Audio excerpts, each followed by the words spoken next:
भाई साहब, लाइक क्या दिन था। लाइक डेफिनेटली यूनाइटेड और आर्सेनल के पर्सपेक्टिव देखेंगे तो दिन था ही नहीं, कुछ दिन होना भी नहीं चाहिए।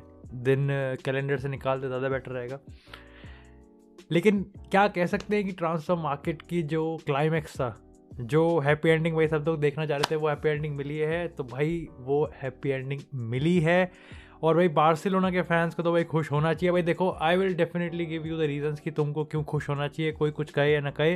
लेकिन ओबामेयांग की डील कंप्लीट होना बहुत कुछ प्रूव करता है, और वो डेफिनेटली हम आज के इस एपिसोड में डिस्कस करेंगे। लेकिन मेरे को यार इस पे एपिसोड पे जल्दबाजी नहीं करनी थी, शांति से बात करनी थी तुम्हारे साथ। एक स्टोरी हम एक तरीके से इसको स्टोरी के फॉर्म में हम डिस्कस करेंगे, कैसे चीज़ें बनी, टूट गई, फिर बन गई।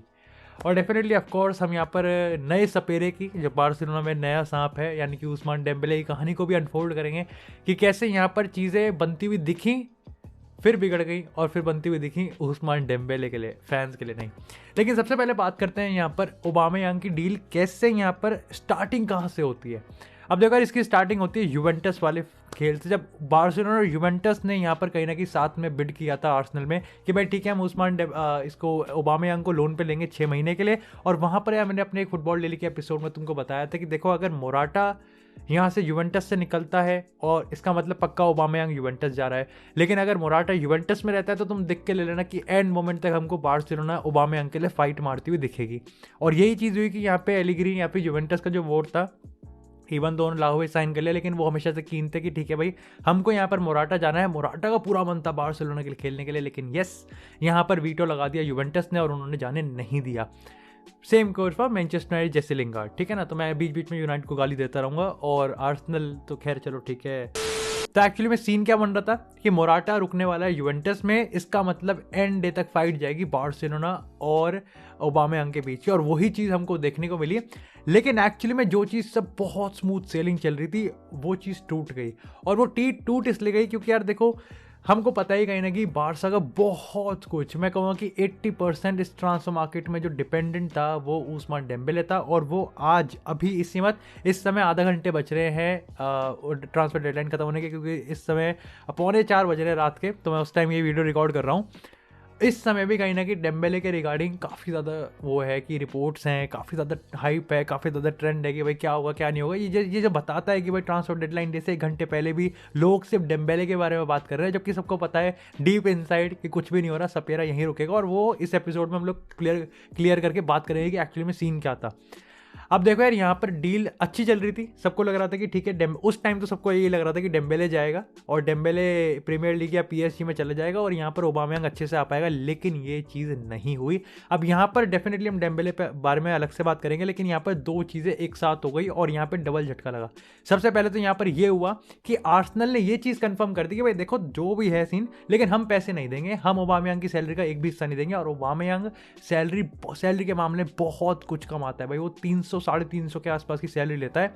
ये पहला झटका लगा बार्सिलोना को। और दूसरा झटका ये लगा कि पीएसजी ने मना कर दिया कि नहीं भैया, देखो भाई, जो स्वैप डील तुम प्रपोज कर रहे हो वो हमें इंटरेस्टेड नहीं है, और जो चीज़ हम कर रहे हैं वो चीज़ तुमको इंटरेस्टेड है, तो ठीक है भैया, जा टाटा बाय बाय, डेम्बेले हमको अभी नहीं चाहिए। अगर हमको चाहिए होगा तो हम समर ट्रांसफर विंडो में आराम से इसको फ्री में उठा लेंगे। तो डबल झटका लग गया यहाँ पर बार्सिलोना को।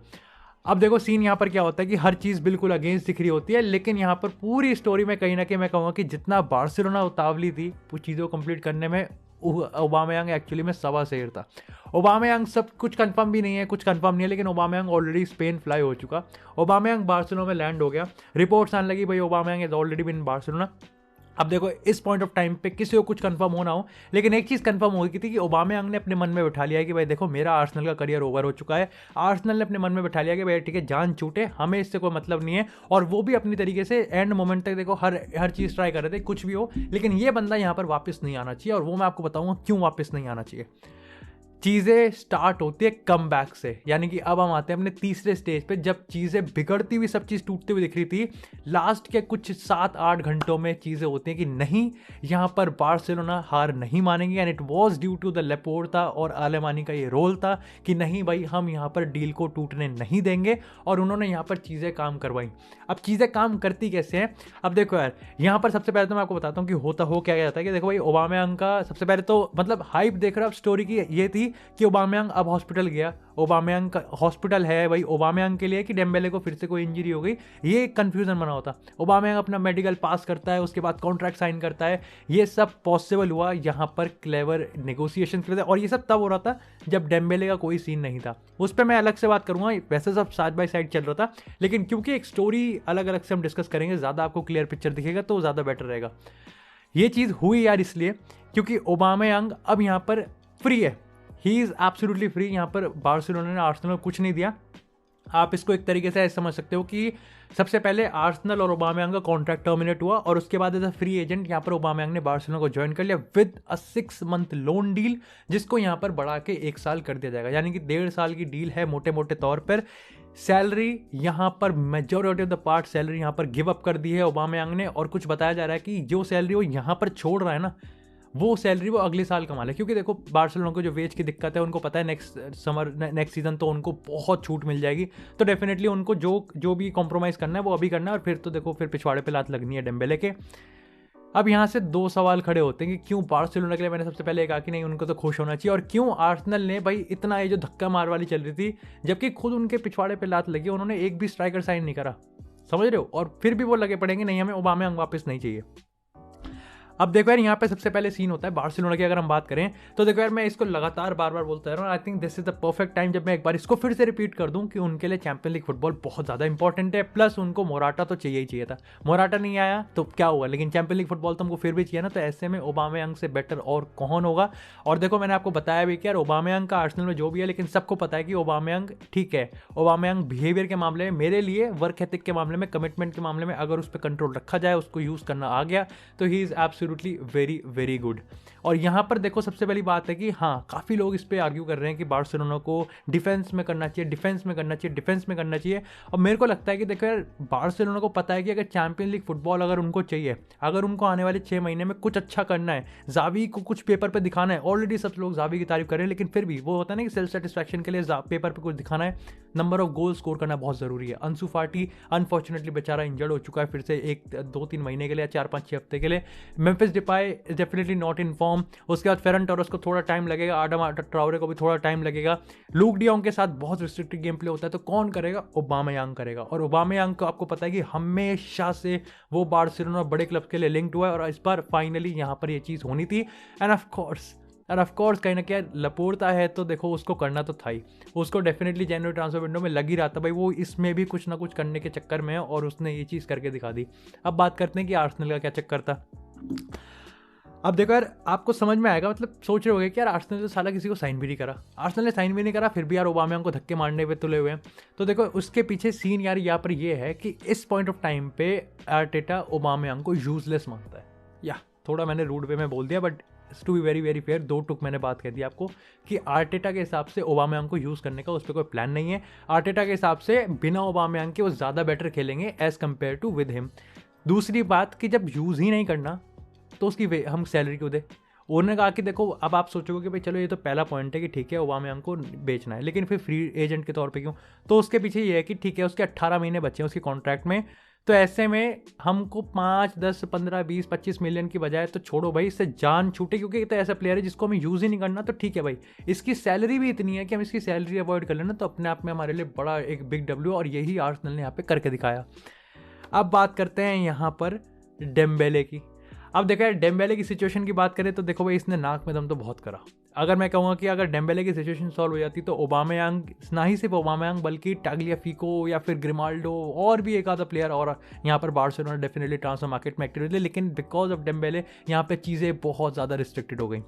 तो सीन यहाँ पर क्या होता है, देखो अब डेम्बेले के रिगार्डिंग सबसे पहले तो यही कंफर्म हो गया कि डेम्बेले नहीं रुकेगा।